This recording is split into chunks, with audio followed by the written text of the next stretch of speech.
Nobody tells you that most of the Christian life happens in the meantime. Not at the beginning, when everything's new and you can feel it. Not at the end, when it all supposedly makes sense. The meantime, the long, unfinished middle, where the promise has been made but not kept yet, where the good and the bad are still tangled up in the same field, where you're pretty sure God is at work but you couldn't point to exactly where. That's where most of us actually live, and that's exactly where the readings put us this past Sunday.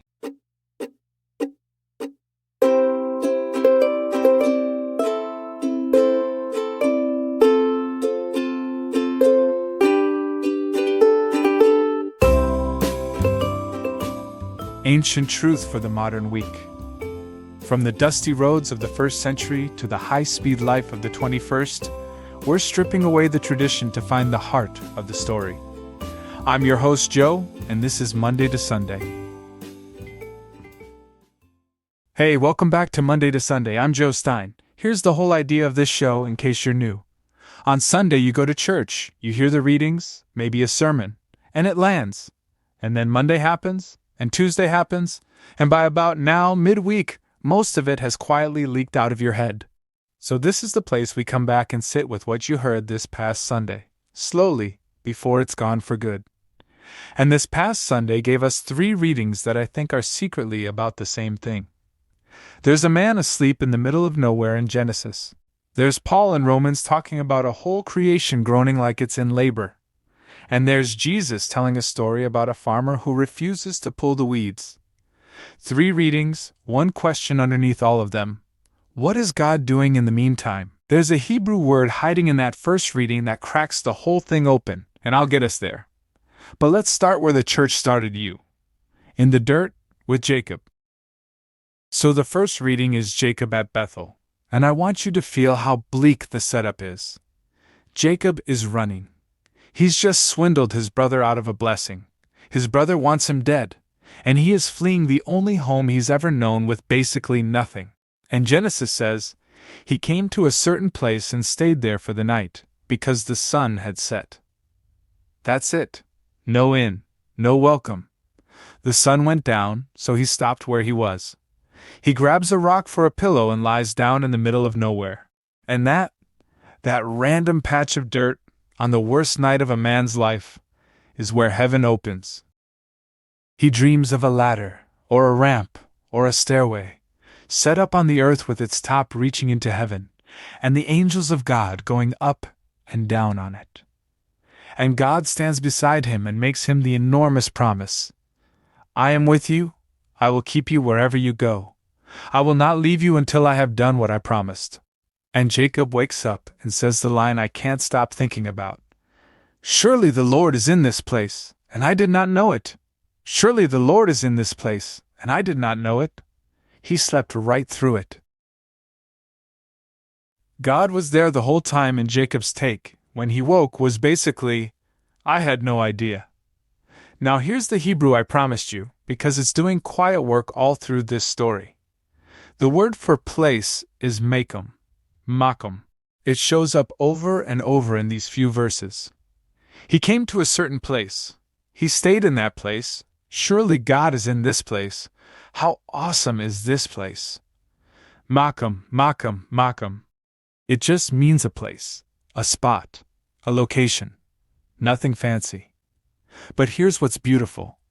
Later on, in Jewish tradition, Makom, the place, becomes one of the actual names for God. Hamakom, the place. God gets called the place, because God is the place where everything else exists. The world is not the location that contains God. God is the location that contains the world. And you can feel that idea being born right here, in Jacob's nowhere. He thinks he's in a random place, and what he discovers is that the place was never random, because the real place, the one who holds every location, was already there. Surely the Lord is in this place, and I did not know it. He didn't travel to God. He woke up to a God who was already underneath the dirt he was sleeping on. That's the first thing to hold on to. In the meantime, even in the running, even on the worst night, even in the nowhere, God is already in the place. You just may not know it yet. Now carry Jacob with you into the second reading, Romans chapter 8, because Paul takes that exact feeling. God is here, but I can barely tell. And he gives it a name. He calls it hope. Paul says something staggering first. He says you did not receive a spirit of slavery to fall back into fear. You received a spirit of adoption, and now you get to cry out, Abba, Father! You're not a servant sweating out here in the field hoping the master approves of you. You've been adopted. You're an heir. That's settled. And then, in the very same breath, Paul turns around and describes the meantime as honestly as anyone ever has. Listen. We know that the whole creation has been groaning in labor pains, until now. And not only the creation, but we ourselves who have the first fruits of the Spirit, groan inwardly while we wait. Groaning. Labor pains. That's Paul's picture of right now. Not a nice, tidy garden, a delivery room. Creation itself is straining and aching towards something that hasn't been born yet. And Paul says we feel it too, in our own bodies, in our own lives. We groan, we wait. But notice what kind of groaning it is. It's not the groan of something dying, it's the groan of something being born. Labor pains are the most hopeful pain there is, because the pain is proof that something is on the way. And then Paul lands the plane. For in hope we were saved. Now hope that is seen is not hope. For who hopes for what is seen? But if we hope for what we do not see, we wait for it with patience. Hope, for Paul, is by definition the thing you can't see yet. If you could see it, you wouldn't need to hope for it, you'd just have it. So the not seeing isn't a failure of your faith. The not seeing is what hope is made of. Jacob couldn't see the ladder until he was asleep. And you can't see the finished thing yet either. You're in labor. That's not a sign it's going wrong. That's a sign it's coming. So Genesis says God is in the place you can't see him. Romans says we're in labor for a future we can't see yet. And then Jesus, in the Gospel, tells a story about the hardest part of the meantime, which is that while you're waiting, the good and the bad are growing in the very same field. It's the parable of the wheat and the weeds. A farmer sows good seed. But while everyone's asleep, there's that sleep again. An enemy comes and sows weeds all through it. And the weeds and the wheat come up together, tangled side by side. So the workers run to the farmer, all worked up. Do you want us to go pull the weeds? Should we fix this? Should we sort it out right now? And the farmer says no. No, for in gathering the weeds you would uproot the wheat along with them. Let both of them grow together until the harvest. Let both grow together. That's one of the hardest lines Jesus ever says, honestly. Because everything in us wants to pull the weeds now.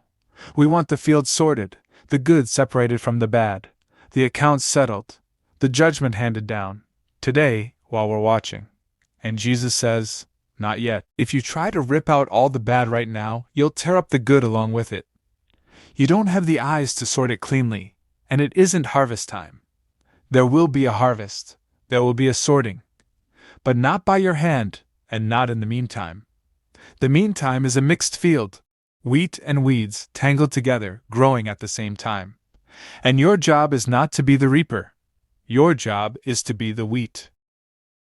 So let me pull the three of them together because I think they're aimed right at how we actually live. We are people who hate the meantime. We want the burning bush, not the dark field.